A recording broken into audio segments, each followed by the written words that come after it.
Am I the a-hole for throwing out my husband's dinner after he went to eat at his mom's house? My mother-in-law calls every night to ask what we're having for dinner. Then she brags about what she's cooking to make me look bad, especially if we're getting takeout. I used to care but not anymore.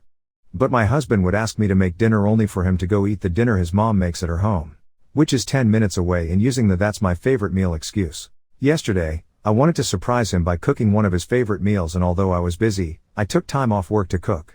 I even went grocery shopping to get what I needed.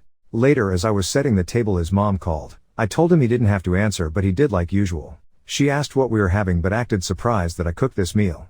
She then went on to tell him she cooked X meal and told him to come over. He said okay, which shocked me. I said, seriously? As he started dressing up getting ready to leave, he told me no offense but this meal, that his mom cooked, was even more of a favorite than the one I cooked. And grabbed his keys and left. I felt awful. I took his plate and threw it out, then ate my portion. As I was about to put the plate in the dishwasher, he got home looking angry, saying his mom lied about cooking that favorite meal, and used it as an excuse to force him to eat dinner with her. I was shocked, but he sat down telling me to go ahead and reheat dinner. I told him no dinner after he abandoned it. I threw it out. He said what? And I told him he disrespected my time and effort and chose to go eat with his mom instead. He began yelling at me, asking if I really did that, then called me petty and horrible, then went upstairs saying what I did was 100 times worse than what his mom did. I definitely feel like I let my anger and frustration get the best of me, but it really felt unbearable having to live like this for so long. By the way, I'm 26 and he's 28. Edited to add to make one thing clear, and that's the fact that my husband only does this when it comes to food. He lived with his mom, attended community college, and loved and still loves her food and is used to it. She gave me recipes to make and I try to do that, but he keeps switching homes just to eat what he feels like. Am I the asshole for blowing up at a nurse for telling me that my daughter wasn't my daughter? So me and my partner adopted our daughter 2 years ago. We don't have any biological children, and we don't really plan to just yet. Our daughter is 6 years old now. She does understand that she's adopted, and we've made it clear time and time again that even though she didn't come from my belly, we still love her and treat her as if she did. The other day, I took her to a pediatrician because she said that one of her ears felt full. She did have a cold last week, so that was expected, and he said that her ear would drain out eventually. All good. The nurse comes in with the discharge sheet, and commented that she would have never assumed that I was the mother of my daughter since I looked nothing like her, which I don't, for obvious reasons. So then I said, oh yeah, we adopted her, so that's why she doesn't look me or my husband. Then, this nurse goes, oh okay, so she isn't your daughter. I was a little confused because I thought I had just explained this whole situation. I said again, she is my daughter, we adopted her a few years back. The nurse says, but technically she isn't your daughter, and her real mom is somewhere else. I was really upset because what the actual frick? I said again. But she is my daughter and I am her mom. The nurse kind of sighed and said, okay, maybe legally you are, but her real mom is the one that gave birth to her. My daughter was looking up at me kind of confused, and I can't even imagine what was going through her head. I had enough. I said to this nurse, what the hell is wrong with you? I keep telling you that I am her mother, and you keep denying that, in front of my daughter no less. The nurse goes, I'm just stating a fact. Biologically she's not yours. I went again, yeah. Because she's adopted. We adopted her and gave her a home. What, I have to push her out my vagina to be her mother? The nurse goes, well, that's the dictionary definition of what a mom is. I had enough. I told her to wash her mouth of the bullshit she had been saying at me and my daughter, and I left and went home. I was really shaken up at this point and was still when we got home and my husband noticed. I told him what had happened. He told me that the nurse was really dumb for saying that, but I shouldn't have blown up on her like that. Am I the asshole? Am I the asshole for my reasons of no plus ones on my wedding, causing several people not to attend? I'm getting married, and like every other bride, I too have certain rules I want for my wedding to go smoothly. One of them is the no plus ones rule. Only people named in the invitation are invited. The criteria I have for people who will get to bring their partners are: both me and my fiancé know of your partner and have met them. If I know your partner and my fiancé doesn't, that disqualifies them, and vice versa. If I'd personally go to dinner with you and your partner. If I'd invite your partner as a separate person anyway and not just because they're your partner. If your partner is also a friend of mine. Those who meet that criteria get to bring their partners. If they don't, then they don't bring them. Simple. That also excludes long-term relationships, engaged couple and married couples as well. We know it might seem harsh, but those are the rules we've decided to set so we can be more comfortable. It has nothing to do with budget or venue capacity. Purely our choice. Several people have denied the invitation to our wedding due to these rules. One of them is also my cousin. My cousin has been engaged to this girl for 1 year now, and he was upset we didn't include her. The reason she was excluded was because my fiancé hasn't met her and she's not a person I'd personally be friends with either. I told my cousin how heartbroken I am that he will not come to the wedding due to this, and I expressed my distaste for the fact that he can't be away from his fiancée for few hours to honor me and my fiancée.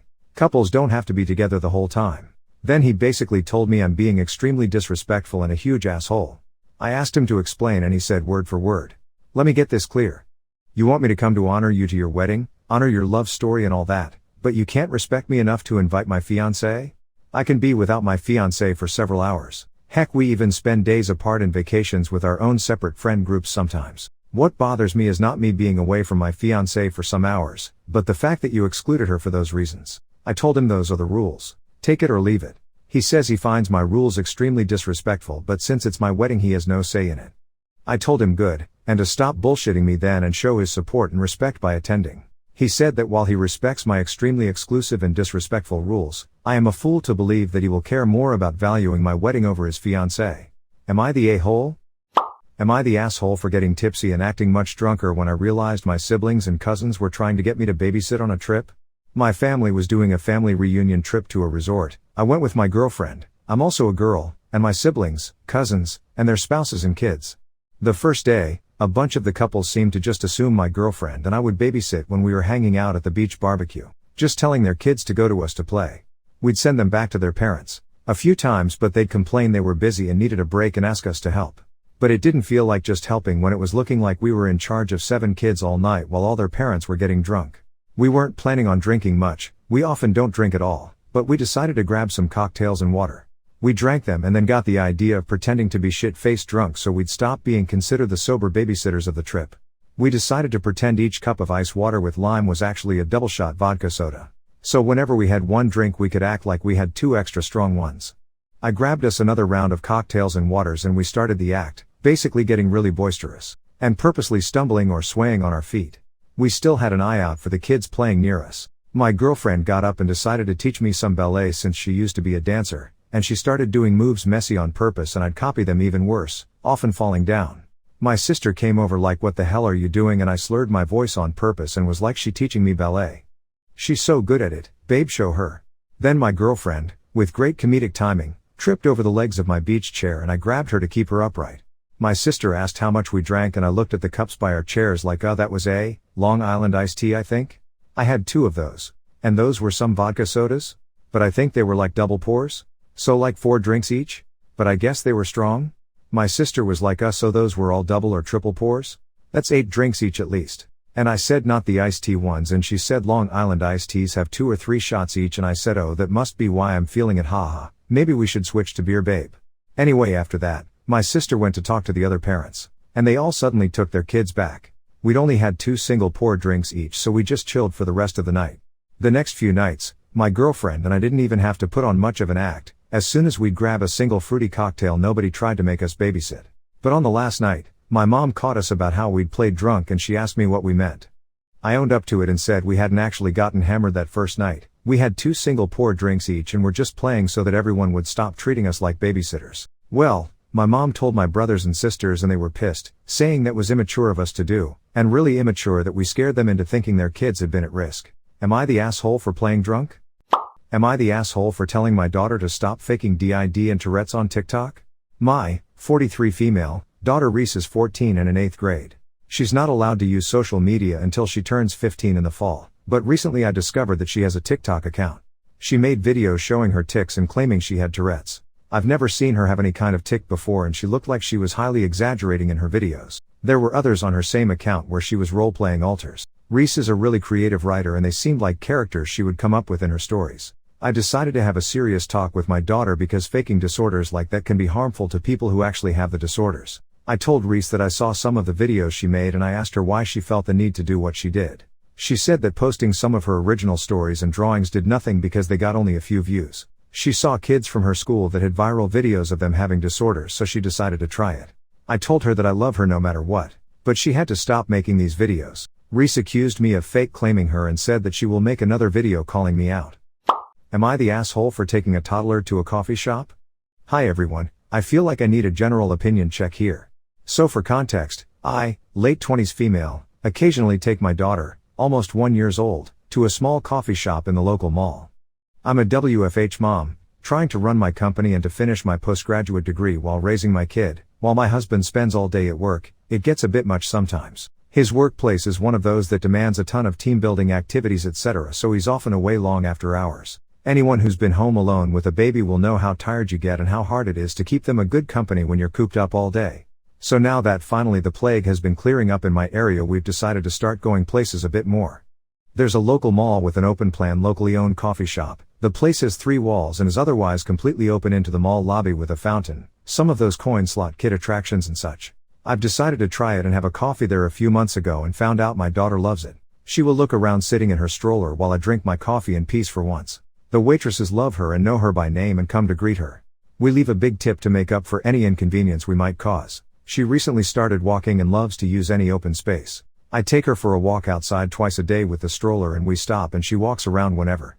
When the weather is bad or when I just want to, we go to the coffee shop and sit at the very edge of the seating area, basically completely in the lobby. We go when there's the fewest people, because I don't want to bother anyone. We never stay longer than 30 minutes. She sits in her stroller and when she wants to, I take her out and we walk around the lobby.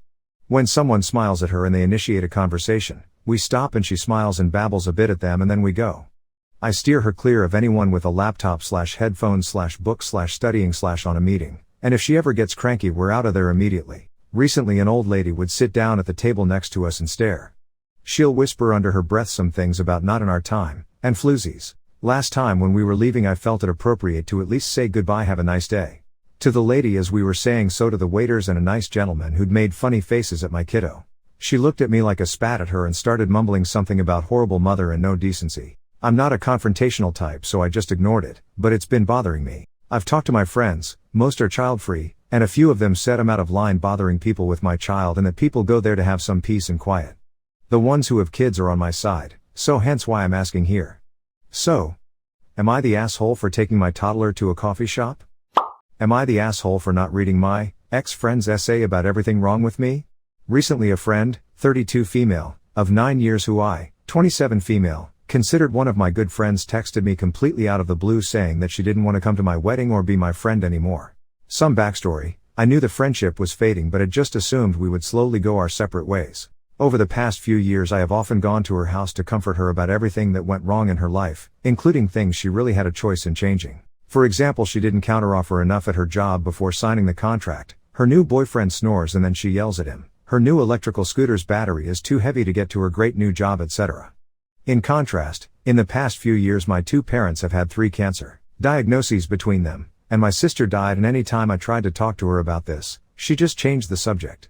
Anyway, this all happened 3 days after coming to my apartment, laughing, chatting, and exchanging gifts and books. When she was at my house, the only moment that seemed to upset her is when I asked her if she wanted to help organize my bachelorette party. She said she felt she wouldn't do a good job. I said I didn't really care and wasn't sure if I wanted one anyway, and it could just be drinks and a movie at my place, if that. She was a bit cagey about it but at no point said no. Perhaps I could have picked up on this, but also I think if you don't want to do something just tell me. So a few days later I get this long text saying she didn't want to be my friend anymore or come to my wedding. I was obviously upset because any rejection feels like garbage, and I tried to call her to discuss it but she wouldn't pick up.